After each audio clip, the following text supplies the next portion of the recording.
Shalom saudara-saudara, senang sekali kita bisa kembali bergabung di dalam Bible Study hari ini. Saya yakin dan percaya kita dalam keadaan yang baik-baik dan diberkati oleh Tuhan. Untuk itu kita mau datang ke hadapan Tuhan, kita mau bawa hati dan hidup kita untuk kembali memuji Tuhan, mencari wajah-Nya. Dan saya yakin hari ini kita mendapat hal-hal yang luar biasa yang Tuhan hendak nyatakan di dalam kehidupan kita. Mari kita tundukkan kepala kita, terendahkan hati kita di hadapan Tuhan. Hirabaya shikira taralabaya ralabaya ralabaya shira oh rira taralamaya shikira hira ralabaya shikira taralabaya ralabaya. Kau baik Tuhan, terima kasih.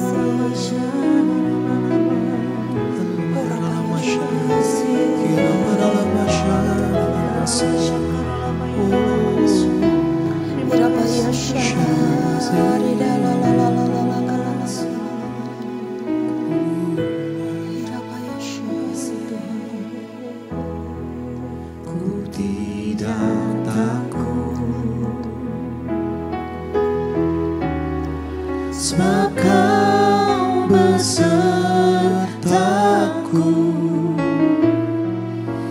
ku tidak bimbang. Sebab Engkau Allahku, Engkau meneguhkanku, bahkan menolongku. Kau batu karangku, Yesus Tuhan. Yesus memegangku dengan tangan kananmu. Yesus memberiku kemenangan.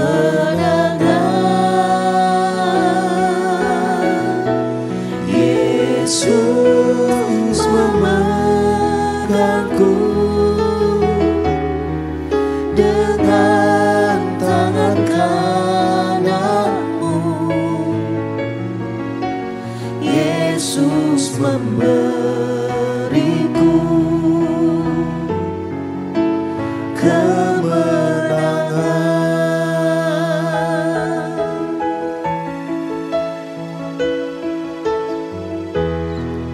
Ku tidak takut, sebab Kau besertaku, ku tidak bimbang. Sebab Engkau Allahku, Engkau meneguhkanku, bahkan menolongku. Kau batu karangku, Yesus Tuhan. Yesus memegangku dengan tangan kananmu. Yesus memberiku kemenangan. Yesus memegangku dengan tangan kananmu. Yesus memberiku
setiap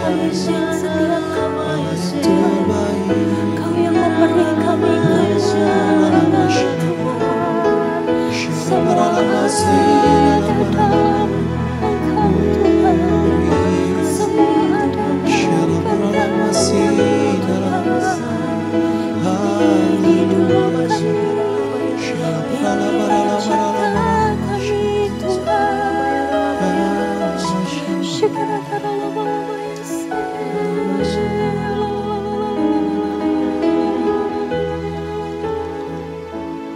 Ku hidup karena percaya Kau yang berjanji setia, pengharapanku selalu ada di dalam-Mu. Ku tidak akan menyerah meski dalam kesesakan. Seluruh hidupku dalam genggaman-Mu.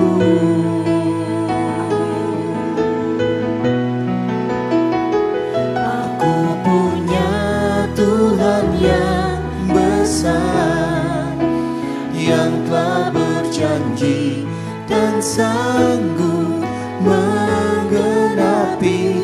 Imanku bersepakat percaya kuasa-Nya. Ku terima sekarang kemenangan dari-Mu.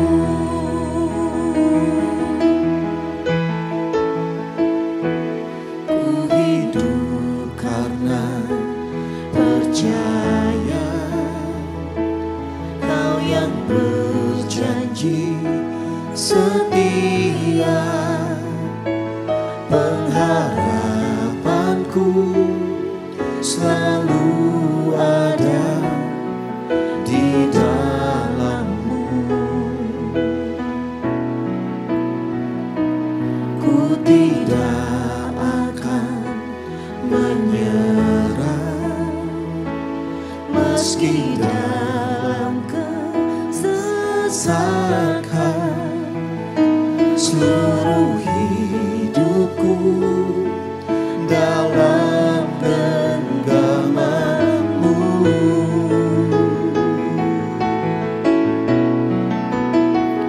Aku punya Tuhan yang besar, yang telah berjanji dan sanggup menggenapi.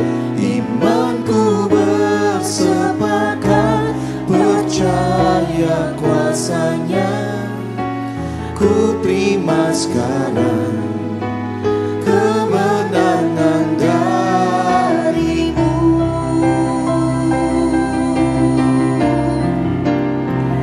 Aku punya Tuhan yang besar, yang telah berjanji dan sanggup menggenapi.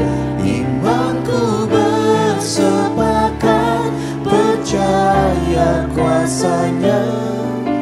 Ku terima sekarang kemenangan dari-Mu. Aku punya Tuhan yang besar, yang telah berjanji dan sanggup menggenapi. Imanku bersepakat percaya kuasa-Nya.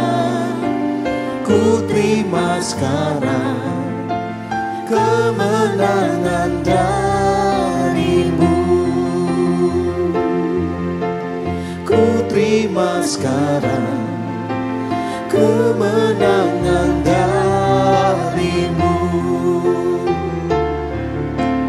Ku terima sekarang kemenangan dari-Mu.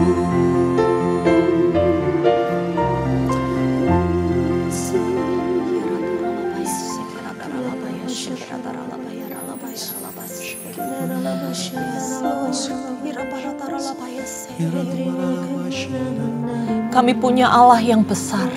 Kami punya Allah yang dahsyat dan berkuasa Tuhan. Dalam genggaman-Mu hidup kami. Dan kami yakin percaya Engkau Allah yang mendatangkan kemenangan lepas kemenangan di dalam kehidupan kami. Ajari kami Tuhan, untuk kami taat ketika Tuhan tuntun. Untuk kami dengar-dengaran mendengarkan arahan dari Tuhan. Untuk kami mau melakukan segala sesuatu yang harus kami lakukan di dalam Tuhan. Ajari kami Tuhan, untuk bukan hanya mendekat, tetapi kami bisa melekat kepadamu. Mari berbicaralah Tuhan hari ini. Kami rindu untuk diberkati oleh Tuhan. Kami rindu untuk kami bisa menata hidup kami ya Tuhan. Segala sesuatu yang mungkin tidak berkenan di hadapan-Mu Tuhan singkirkan. Dan hari ini mari aliri kami dengan sesuatu yang baru. Dengan fresh anointing yang daripada-Mu Tuhan. Supaya hidup kami bisa dimurnikan dan dikuduskan di dalam nama-Mu. Hanya di dalam nama Tuhan Yesus. Haleluya. Amin. Oke saudara-saudara, hari ini kita akan belajar rada banyak saudara-saudara.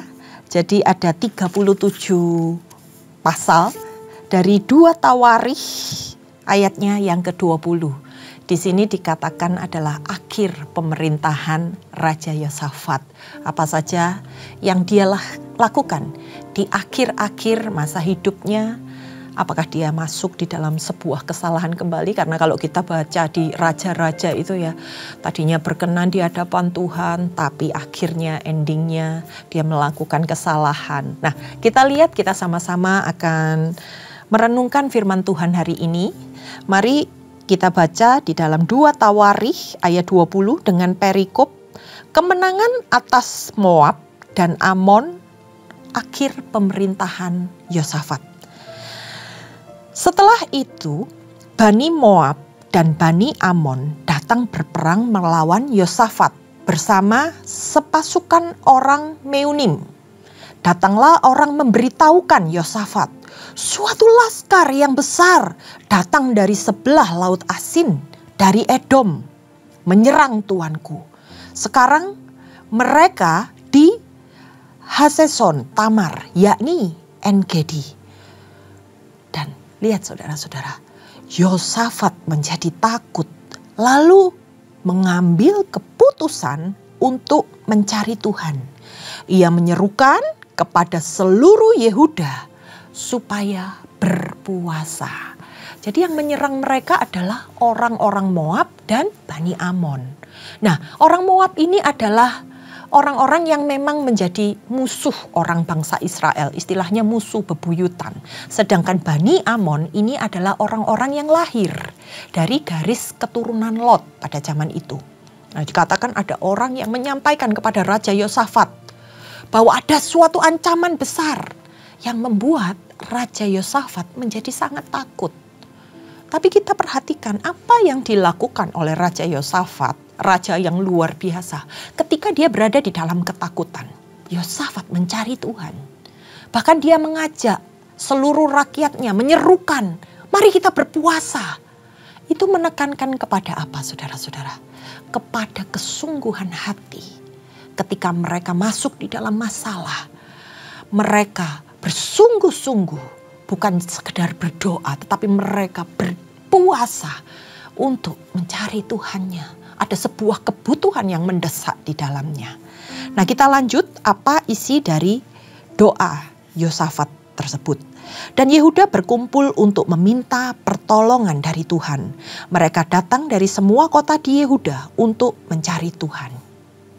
Lalu Yosafat, raja mereka, berdiri di tengah-tengah jemaah Yehuda dan Yerusalem di rumah Tuhan di muka pelataran yang baru. Nah, ini di bait Allah yang dibangun oleh Salomo yang mungkin pada saat itu sudah diperbaiki oleh Yosafat dan berkata, perhatikan kata-kata dari doa Yosafat saudara-saudara.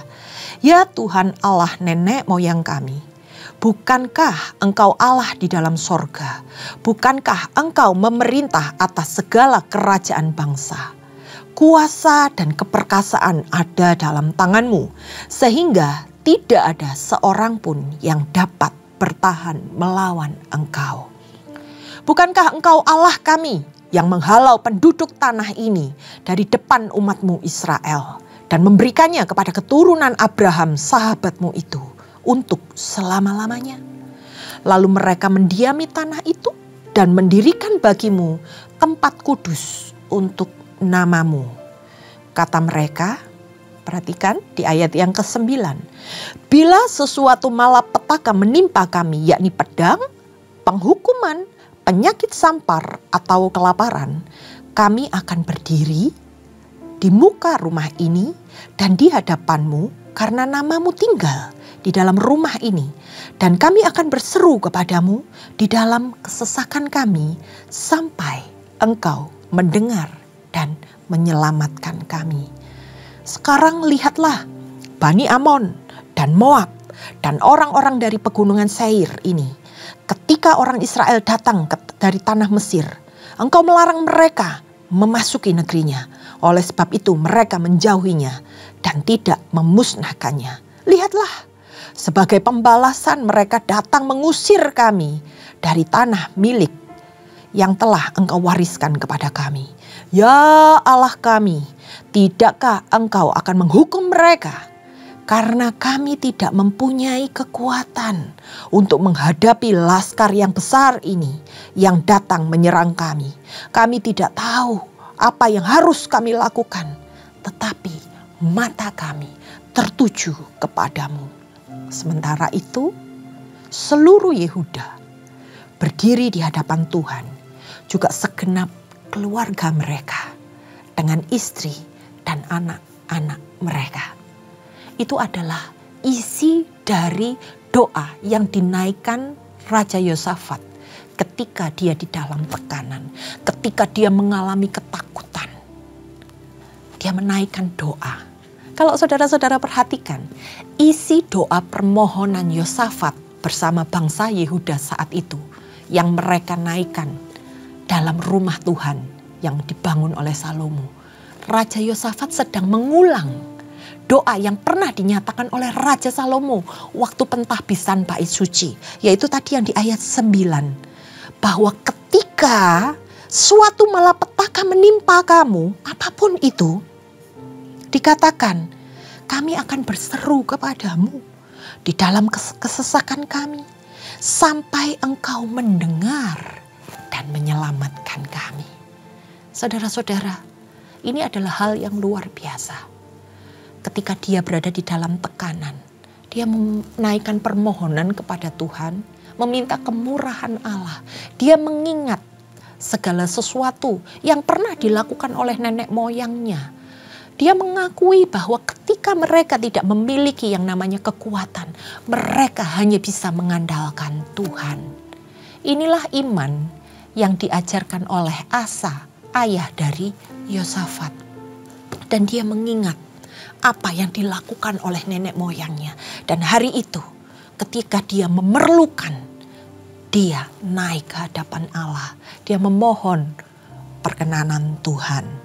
Nah, di ayat yang selanjutnya saudara-saudara kita akan melihat di dalam ayat yang ke-14.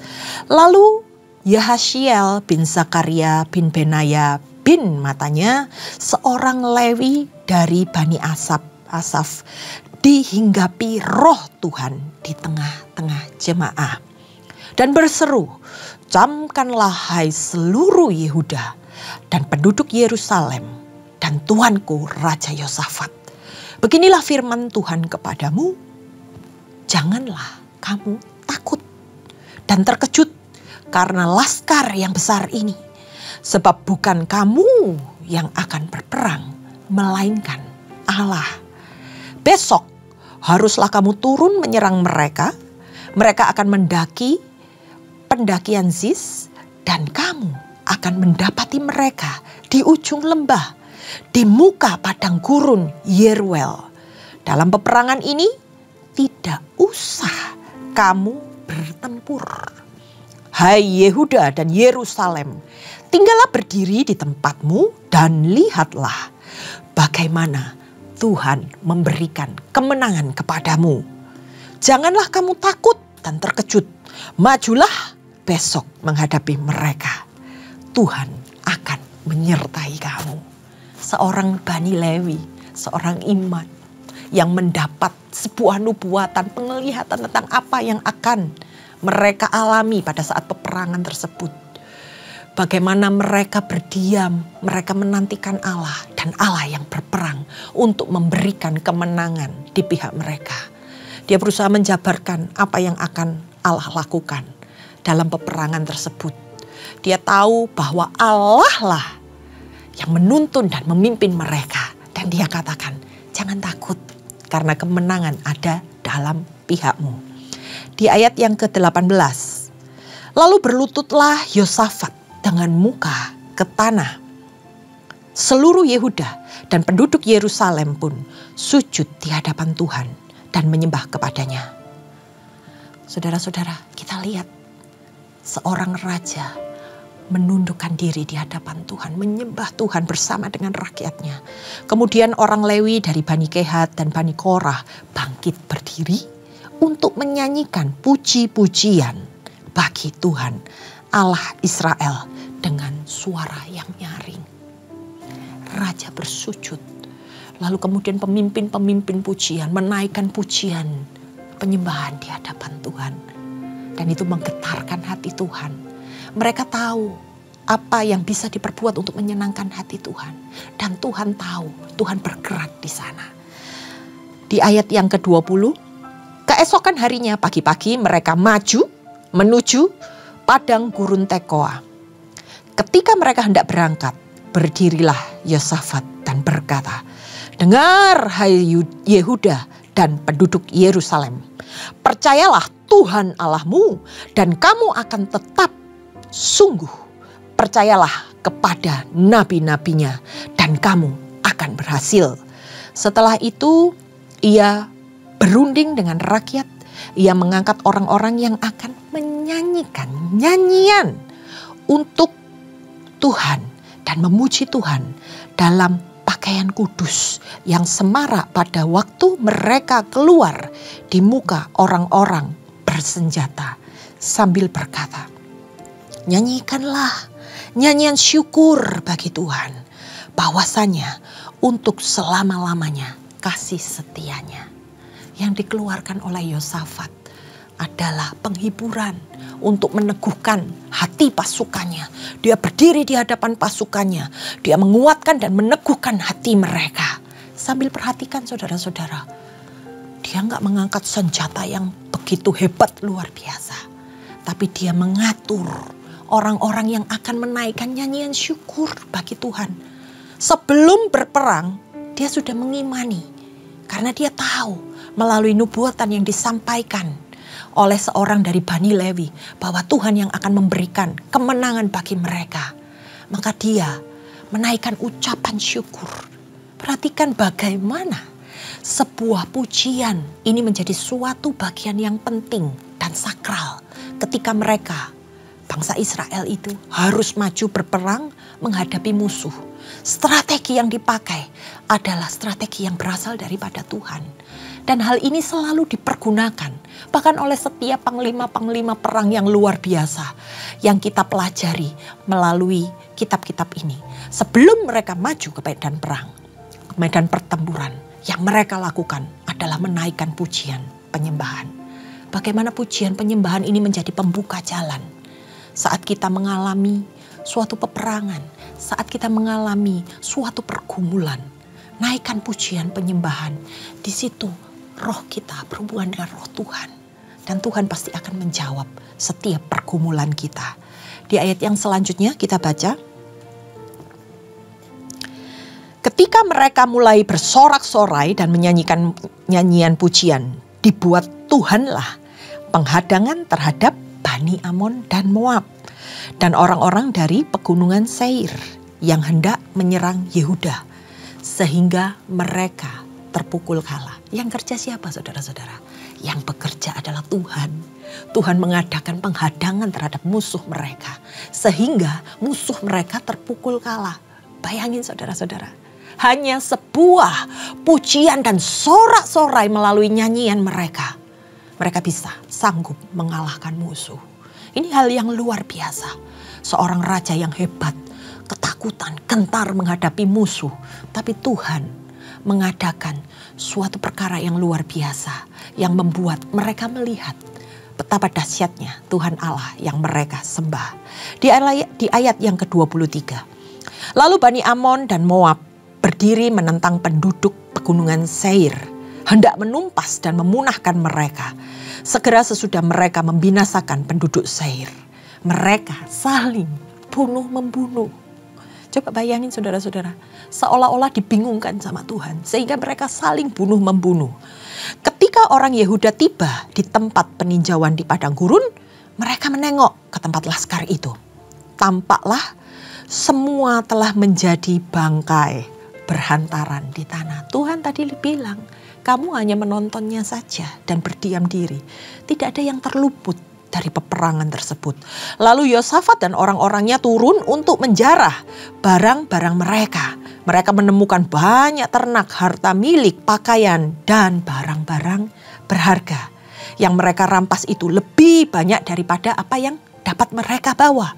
3 hari lamanya mereka menjarah barang-barang itu karena begitu banyaknya. Oh, luar biasa ya saudara-saudara, ketika dikatakan mereka saling bunuh-membunuh. Pernah ada di dalam kejadian sebelumnya, yaitu ketika pada masa Gideon di Hakim-Hakim juga terjadi hal yang sama saudara-saudara. Mereka hanya melihat, terus kemudian orang-orang itu seperti dikacaukan. Dan kemudian Yosafat menjarah, mendapatkan begitu banyak barang jarahan dari mereka.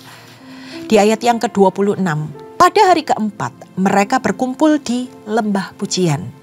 Di sanalah mereka kembali memuji Tuhan. Dan itulah sebabnya orang menamakan tempat itu lembah pujian sampai sekarang. Lalu pulanglah sekalian orang Yehuda dan Yerusalem dengan Yosafat di depan. Mereka kembali ke Yerusalem dengan sukacita. Karena Tuhan telah membuat mereka bersukacita karena kekalahan musuh mereka. Mereka masuk ke Yerusalem dengan gambus dan kecapi dan nafiri, lalu menuju rumah Tuhan. Diawali dengan puasa dan doa. Pada saat berperang, mereka masuk dengan pujian dan penyembahan. Di akhir masa peperangan mereka meninggikan nama Tuhan. Bahkan mereka kembali masuk ke dalam rumah Allah untuk menyanyikan nyanyian kemenangan. Dan kita lihat saudara-saudara, bagaimana mereka menaikkannya dengan penuh sukacita. Karena apa yang Tuhan perbuat itu dahsyat di dalam pekerjaannya. Nah, di ayat yang ke-29, ketakutan yang dari Allah menghinggapi mereka kerajaan negeri-negeri lain. Ketika mereka mendengar bahwa Tuhan yang berperang melawan musuh-musuh Israel. Nah, mereka menjadi termasyur atas seluruh negeri. Karena orang mendengar bagaimana dahsyatnya Allah berperkara di dalam peperangan yang hebat pada waktu itu. Di ayat yang selanjutnya, dan kerajaan Yosafat amanlah karena Allah mengaruniakan keamanan kepadanya di segala penjuru. Yosafat memerintah atas Yehuda. Ia berumur 35 tahun pada waktu itu. Ia menjadi raja selama 25 tahun. Lamanya ia memerintah di Yerusalem. Nama ibunya ialah Azubah, anak Silhi. Ia hidup mengikuti jejak Asa ayahnya. Ia tidak menyimpang daripadanya dan melakukan apa yang benar di mata Tuhan. Hanya bukit-bukit pengorbanan tidak dijauhkan. Bangsa itu belum mengarahkan hatinya kepada Allah nenek moyang mereka. Selebihnya dari riwayat Yosafat dari awal sampai akhir, sesungguhnya semuanya itu tertulis di dalam riwayat Yehu bin Hanani yang tercantum di dalam kitab Raja-Raja Israel. Jadi Yosafat memerintah selama 25 tahun saudara-saudara. Dia memerintah Yehuda, kerajaan Yehuda, dan dia mengikuti jejak dari ayahnya yang tetap hidup berkenan di hadapan Tuhan. Tapi ada satu hal yang dia tidak lakukan. Dia tidak menyingkirkan bukit-bukit pengorbanan. pada masa pemerintahannya. Sehingga bangsa itu tidak mengarahkan hati sepenuhnya kepada Allah nenek moyang mereka. Nah, kita baca akhir hidup dari Yosafat di ayat yang ke-35. Kemudian Yosafat Raja Yehuda bersekutu dengan Ahazia yang fasik perbuatannya. Ia bersekutu dengan Ahazia untuk membuat kapal-kapal yang dapat berlayar ke Tarsis. Kapal-kapal itu dibuat mereka di Esion Geber, tetapi Eliezer bin Dodawa dari Maresa bernubuat terhadap Yosafat. Katanya, karena engkau bersekutu dengan Ahazia, maka Tuhan akan merobohkan pekerjaanmu. Lalu kapal-kapal itu pecah dan tidak dapat berlayar ke Tarsis. Yosafat membuat celah kembali dalam hidupnya.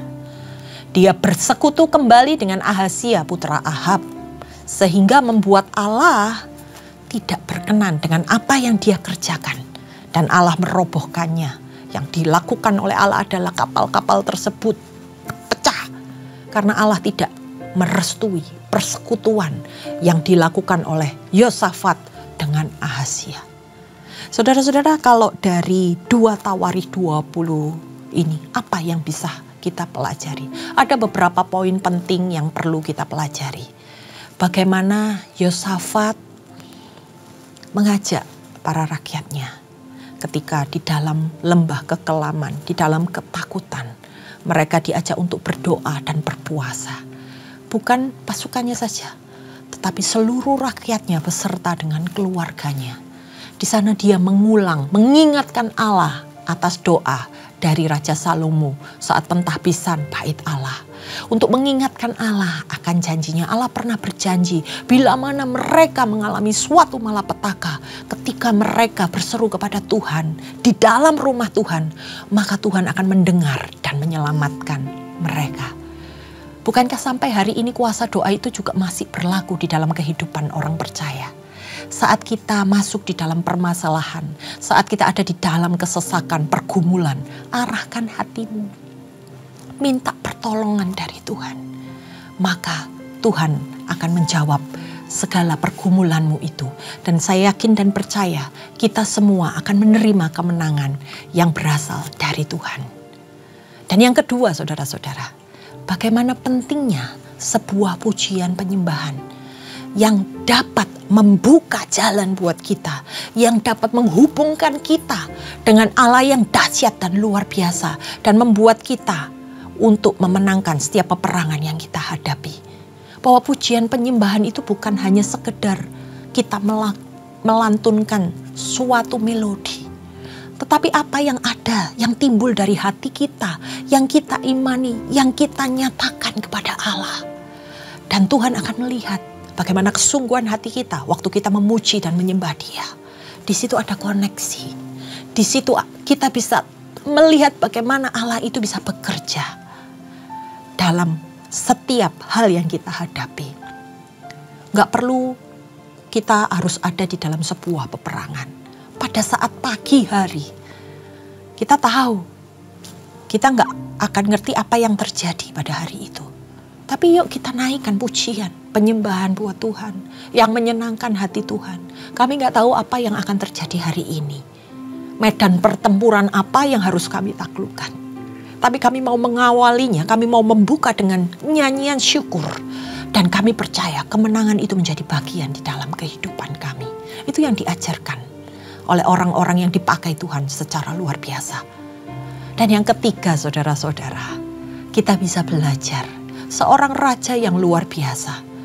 Dia bukan cuma sekedar melihat, dia mengalami dan dia berada on top alias di atas. Kehidupannya sebagai raja yang berhasil. Allah memberikan keamanan dan begitu luar biasa Yosafat memimpin kerajaannya pada saat itu. Tapi sekali lagi Yosafat membuat celah. Dia berhubungan kembali dengan orang yang tidak dikenan oleh Tuhan. Yosafat sudah pernah diingatkan oleh nabi-nabi Tuhan. di dalam 2 Tawarikh 18. Tapi dia mengulangi kesalahan yang sama. Sehingga apa yang dikerjakannya dihancurkan oleh Allah.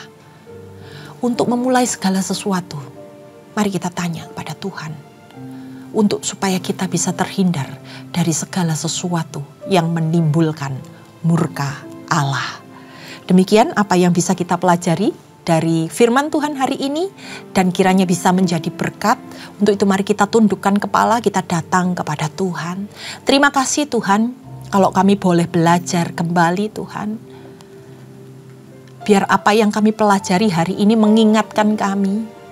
Bagaimana ketika kami berada di dalam lembah kekelaman. Di dalam tekanan, ketakutan. Dalam hal apapun Tuhan. Yang menggoncangkan hati kami.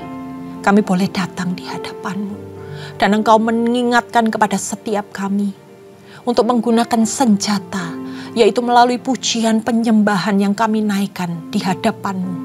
Dan kami tahu melalui itu semua Engkau berkenan. Dan Engkau akan memberikan kemenangan lepas kemenangan. Tuhan, kami ini manusia yang lemah. Kami butuh Engkau melebihi dari segala apapun yang ada di muka bumi ini. Mari Tuhan, jika Kau dapati kami menyimpang ke kanan dan ke kiri, jika ada hal-hal yang tidak berkenan di hadapan-Mu, kami minta hari ini Tuhan, Engkau meluruskan setiap jalan-jalan kami, supaya kami tidak ditimpa oleh murka Allah. Berbicaralah Tuhan atas setiap kami, dan kami percaya ya Tuhan, hanya jalan-Mu yang akan kami lalui. Kami serahkan Tuhan, seluruh pengajaran ini ke dalam tangan-Mu, biar Engkau yang bekerja melalui hidup kami dan nama Allah dipermuliakan. Hanya di dalam nama Tuhan Yesus, setiap yang percaya katakan amin. Terima kasih Bapak Ibu Saudara-saudara, senang sekali kita hari ini bisa menyelesaikan dari pembacaan 2 Tawarikh ini. Dan saya yakin dan percaya kita semua sama-sama diberkati Tuhan. Tuhan memberkati. Amin.